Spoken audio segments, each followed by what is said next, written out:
other place in the world, they have their problems, But apart from that, it's just something else. Do you know that most reggae artists cannot do without drugs? But then, there are some of them whose constant use of these drugs completely ruined not just their career, but also their lives. In today's video, we'll be diving into the 20 worst drug addicts in reggae history. You would be disappointed about what happened to each of them, especially number 1. So, let's count down from number 20, Tyrone Taylor. Tyrone Taylor joined the reggae industry in the late 1980s and immediately became one of reggae's most promising vocalists, blessed with a smooth, emotive delivery that quickly set him apart.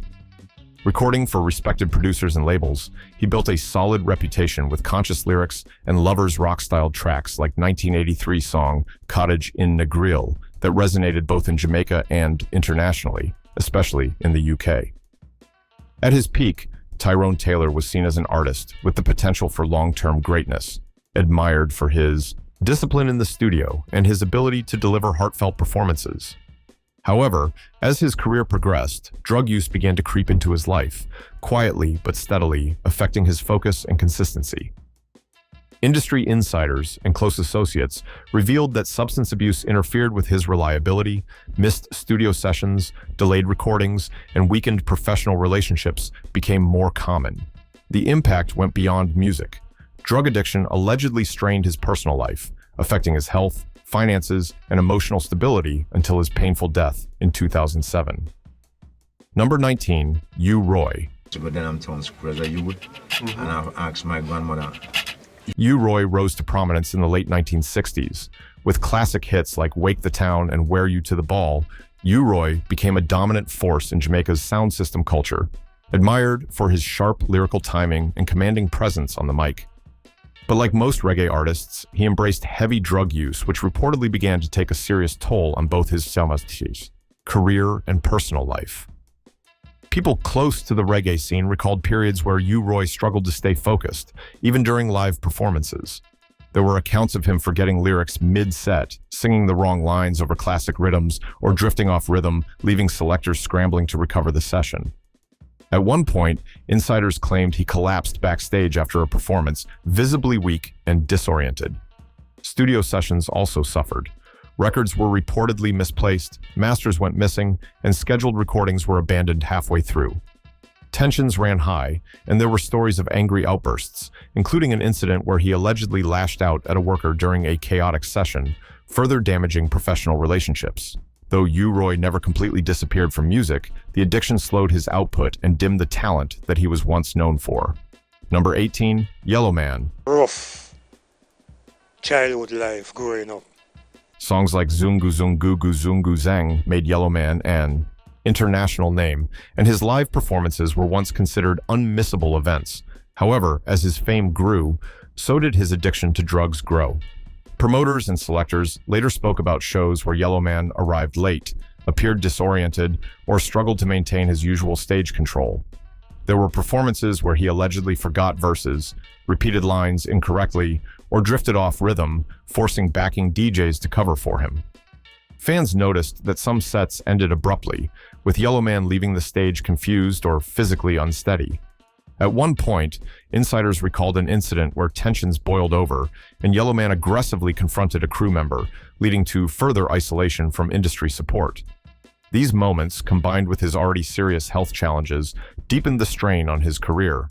Though Yellow Man survived and later refocused his life, the scars from those years of extreme drug use remained lasting. Number 17, Sugar Minott. This song, they say it's the number one. With hits like Good Thing, Going and Jaw Jaw Children, Sugar Minott earned respect not just as a singer, but as a mentor who helped shape the next generation of reggae and dancehall stars. However, as the years passed, cocaine addiction reportedly began to take control of his life. Close associates and industry insiders later spoke about how drugs gradually affected his behavior, focus, and reliability. Studio sessions that once ran smoothly became chaotic. There were reports of Sugar Minott forgetting lyrics, losing vocal sharpness, and struggling to complete recordings. Master tapes and records were said to go missing, and scheduled projects were often delayed or abandoned entirely. Live performances also suffered. Promoters recalled shows where Sugar Minott appeared physically weak, distracted, or unstable on stage, sometimes cutting sets short or failing to connect with the audience the way he once had. Offstage, the addiction reportedly drained his finances and strained relationships, leaving him increasingly isolated despite his legendary status. By the time his health seriously declined, many in the reggae community recognized that drugs had robbed Sugar Minott of years of creativity and stability. Number 16, Big Youth. And I say it again, it's nice to be nice every time. So no matter what the crisis is. At the peak of his career, Big Youth was sharp, militant, and disciplined, often seen as a natural successor to the greats of Jamaica's sound system culture.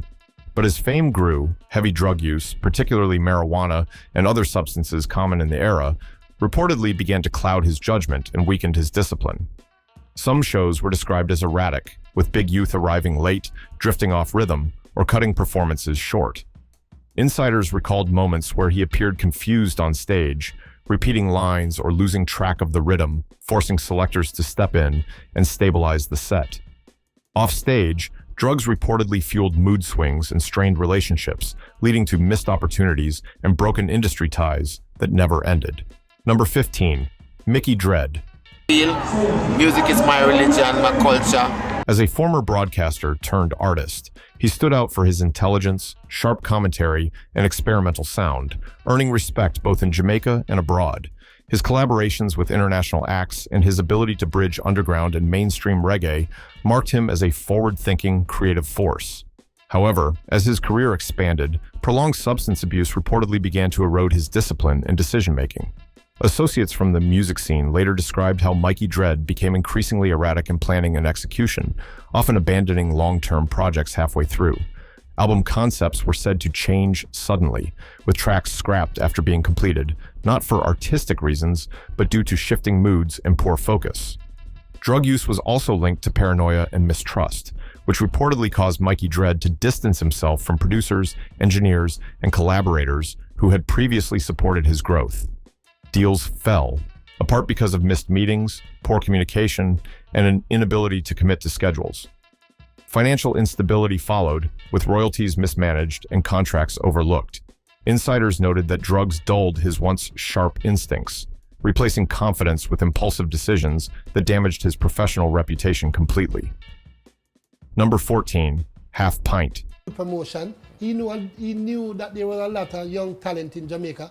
Songs like Greetings and One Big Ghetto earned him respect as a singer who could balance roots consciousness with raw emotion. Over time, however, reports from within the industry suggested that drug use began to interfere with his consistency and stability. Close associates recalled periods where Half Pint struggled with discipline, particularly in maintaining schedules and honoring professional commitments. Producers noted that recordings took longer than usual, with Half Pint occasionally losing emotional control or struggling to maintain vocal strength during sessions. Promoters spoke of shows where he appeared mentally distant or physically drained, leading to uneven performances that fell short of expectations. Opportunities that could have elevated his career further were reportedly lost as confidence in his reliability declined. Beyond music, addiction reportedly placed strain on his personal life, contributing to financial instability and isolation from industry support systems. Number 13, Junior Mervyn. Young black kids in England to play those parts, and I was fortunate to be one of them. Junior Mervyn rose to international fame in the mid-1970s with his haunting falsetto and the timeless hit Police and Thieves, produced by Lee Scratch Perry. The song became an anthem of political unrest and carried Mervyn from the streets of Kingston to global recognition. As the years passed, cocaine addiction reportedly began to severely disrupt his life and career.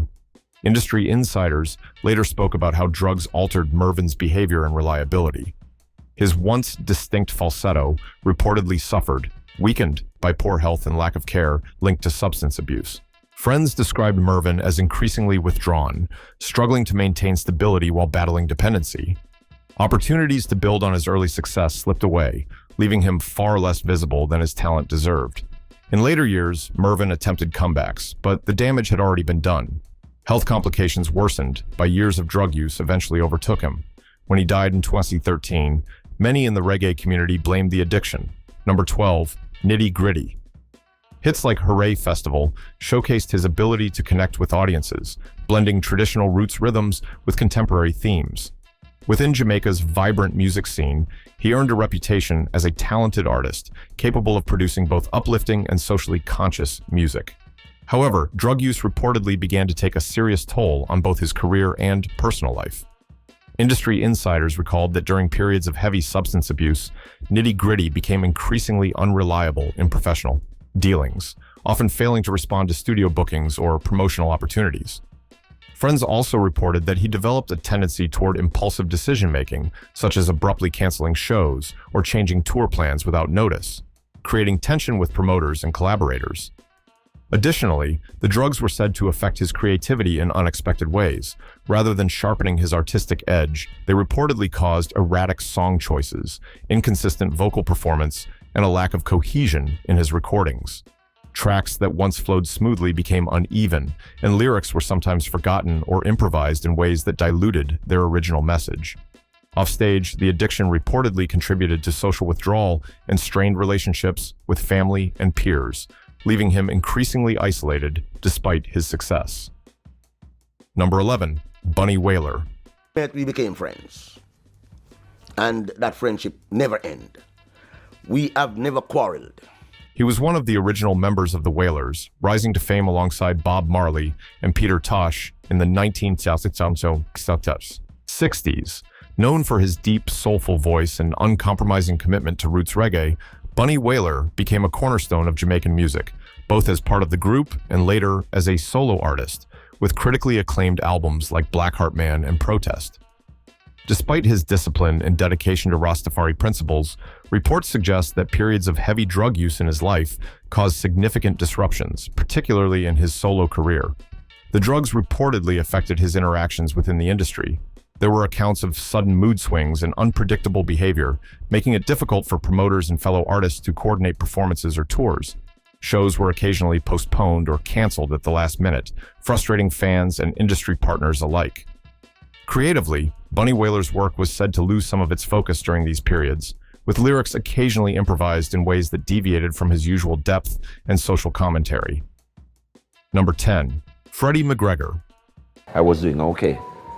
And so it went on and on until it was confirmed that we were leaving Sunday. Also known as Little Freddie, Freddie McGregor began his career as a child prodigy in the 1960s, astonishing Jamaica with his powerful voice at an age when most artists were still finding themselves. As he matured, he successfully transitioned into one of reggae's most consistent and respected adult singers, delivering classics like Big Ship, Push Come to Shove, and Just Don't Want to Be Lonely.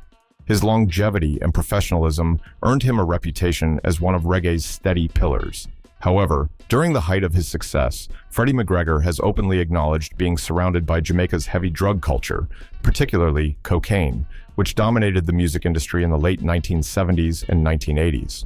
While he avoided total collapse, he later admitted that drugs affected his judgment and environment. Associates recalled periods where focus slipped, business decisions were delayed, contracts overlooked, and creative direction occasionally became clouded by the chaotic lifestyle around him. Freddie himself later reflected that exposure to drugs created mental distraction and emotional strain, pulling attention away from music and family responsibilities. The long-term effect was not a destroyed career, but a constant battle to protect his legacy from the same forces that ruined many others. Number 9, Augustus Pablo. Augustus Pablo was a musical genius whose influence reshaped reggae and dub forever. Emerging in the early 1970s, he introduced the melodica as a lead instrument, creating a haunting spiritual sound that defined classics like King Tubby Meets Rockers Uptown.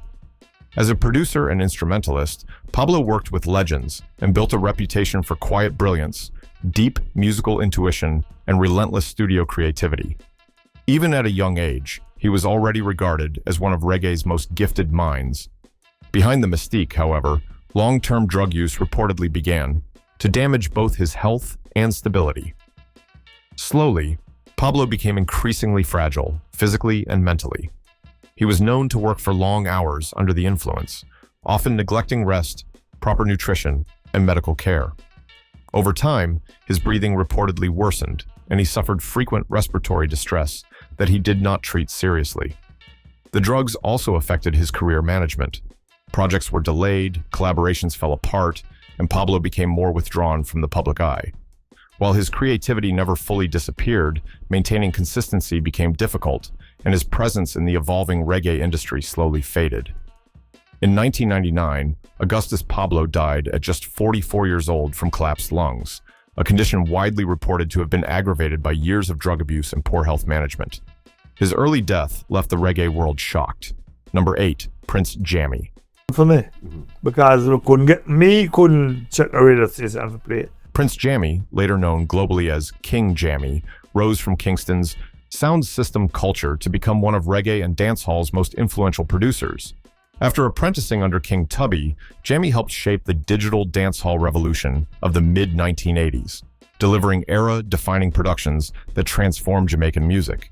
His technical skill, ear for rhythms, and ability to spot talent positioned him as a mastermind behind some of the genre's biggest shifts. However, people who reportedly worked closely with him have spoken about long-term drug use becoming a constant presence around his creative process. According to these accounts, Jammy usually appeared unable to function for extended periods without substances, which significantly affected his focus. Decisions that once came quickly reportedly became delayed or inconsistent. Insiders also described how drugs interfered with productivity. Equipment would sit unused while ideas stalled, and promising projects were sometimes pushed aside or forgotten altogether. Artists, waiting on mixes or final approvals, allegedly experienced long delays, leading some to move on to other producers. While Jammy's talent remained unquestioned, his output failed to match his full potential. Those close to the scene have shared that Prince Jammy could have achieved even greater dominance and consistency if drugs had not distracted him so heavily. Number 7, Buju Banton. Dance that is where the younger people express themselves, where we get more sexualized. With early hits that dominated sound systems and later conscious works like Till Shiloh, Buju proved he could evolve lyrically and spiritually. However, during certain periods of his career, drug use reportedly became closely tied to his creative process. People around him later suggested that substances played a role in how he accessed emotion and inspiration, with claims that writing and recording music became difficult without being under the influence. Studio sessions were said to depend heavily on his mental state, and when drugs were involved, productivity increased, but at a cost. Focus fluctuated, discipline weakened, and decision-making became risky. That lifestyle eventually caught up with him. In 2009, Buju Banton was arrested in the United States on drug-related charges, and in 2011, he was convicted on a federal cocaine trafficking charge, receiving a lengthy prison sentence. The conviction abruptly halted his career at a time when he was still creatively relevant and commercially powerful. Tours were canceled, projects shelved, and his absence left a major gap in reggae music. Prison forced a complete pause and reflection. When Buju was released in 2018, many saw a changed man. Life was never really the same again. Number 6, Rajesh Khanal. Yabby U, born Vivian Jackson, was one of reggae's most uncompromising and spiritually driven figures. Emerging in the early 1970s, he carved a unique lane with deep, apocalyptic roots reggae, producing haunting classics like Conquering Lion and Love Thy, Neighbor. Over time, however, heavy drug use, particularly prolonged marijuana use, began affecting his mental focus and physical stability. There were also accounts of erratic behavior and heightened paranoia, where Yabby U accused others of bad intentions or walked away from promising opportunities. His productivity suffered not because of lack of creativity, but because sustaining structure and consistency became a challenge. Some associates noted that his voice and energy weakened over time, affecting both recording quality and live appearances. As his health declined later in life, the long-term effects of substance use were believed to have worsened his physical condition, compounding existing illnesses and limiting his ability to perform or produce music regularly. By the time of his death in 2010, many viewed Yabby U as a genius, whose later years were associated by struggle and isolation. Number 5, Johnny Ringo. Johnny Ringo was one of dancehall's most explosive early DJs, rising in the late 1970s with an aggressive, sharp-edged style that made him a feared presence on sound systems. But behind the public image, Heavy drug and alcohol abuse reportedly spiraled out of control. Those close to him later described a period known by extreme mood swings, memory loss, and violent behavior. One particular shocking incident happened when he blacked out after taking so much cocaine. Upon getting sober, he realized that he had completely trashed his house and physically harmed his partner with no memory of the event itself. The shock of realizing what he was capable of while intoxicated reportedly devastated him. The news went viral and everything came crashing. That moment forced a painful reckoning. Friends said he was horrified not just by the destruction, but by the fact that drugs had erased his awareness and self-control. Number 4, Peter Tosh. Any other person who have never been close to death. Peter Tosh was one of reggae's most fearless and outspoken figures, rising to fame in the 1960s as a founding member of the Wailers alongside Bob Marley and Bunny Wailer. After a while, heavy and constant drug use, particularly marijuana, became deeply intertwined with his identity and lifestyle. Tosh's open defiance of drug laws brought repeated harassment, arrests, and beatings by authorities, which disrupted his career and isolated him from mainstream support. Friends and collaborators noted that his dependence sometimes fueled paranoia, confrontational behavior, and broken professional relationships. Number 3, Dennis Brown. Other place in the world, they have their problems, Dennis Brown, widely known as the Crown Prince of Reggae, rose to stardom in the 1970s with an unmatched voice and emotional depth that produced classics like Money in My Pocket and Revolution. His talent earned him admiration across generations, and many believed he was destined for an even greater global legacy. However, Dennis Brown's addiction to crack cocaine became one of the most damaging chapters of his life and career. During tours in the United States, he was allegedly seen backstage with drug paraphernalia in open view, reinforcing rumors that followed him relentlessly. Brown himself later stated that these drug stories became a constant distraction, overshadowing his music and affecting how promoters, labels, and fans perceived him. As the addiction deepened, Brown reportedly began seeking companionship only from people who approved of his drug use, deliberately distancing himself from those who challenged or discouraged it. This isolation narrowed his support system and accelerated his decline. Addiction steadily eroded his stability, health, and longevity till his death. Number 2, Bob Marley.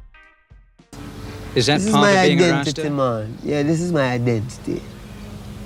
Bob Marley remains the most globally recognized figure in reggae history, rising from Trenchtown in the 1960s to become an international symbol of resistance, spirituality, and black consciousness. As the frontman of the Wailers, Marley used music to address oppression, poverty, and political violence, producing timeless classics like No Woman, No Cry, Redemption Song, and One Love. His influence extended far beyond music, shaping culture and identity worldwide. However, heavy and constant marijuana use was deeply embedded in Marley's lifestyle, both personally and spiritually. Marley openly embraced ganja as part of his Rastafarian beliefs, but those close to him acknowledged that excessive use constantly affected his discipline, health awareness, and decision-making. Friends shared that he usually dismissed medical advice against addiction, and this contributed to his health issues that led to his death. Number 1, Gregory Isaacs. This is a Lover's album and different thing, but the composition. Famously known as the Cool Ruler, was one of reggae's smoothest and most soulful voices, captivating audiences with hits like Night Nurse and Rumors. However, his long-term crack cocaine addiction wreaked havoc on both his health and career. Friends and associates reported that the drug use escalated over the years, eventually causing severe physical deterioration, including the loss of many of his teeth. His dependence also disrupted professional opportunities. Recording sessions were missed or cut short, tours became erratic, and contracts fell through. Despite brief comebacks, the combination of addiction and declining health steadily eroded his once brilliant career. Gregory Isaacs and the other 19 stories remain reggae's most tragic examples of how substance abuse can take a superstar apart, leaving talent overshadowed by the consequences of addiction. Let's know your thoughts in the comment section. Subscribe to this channel for more videos like this, like and share.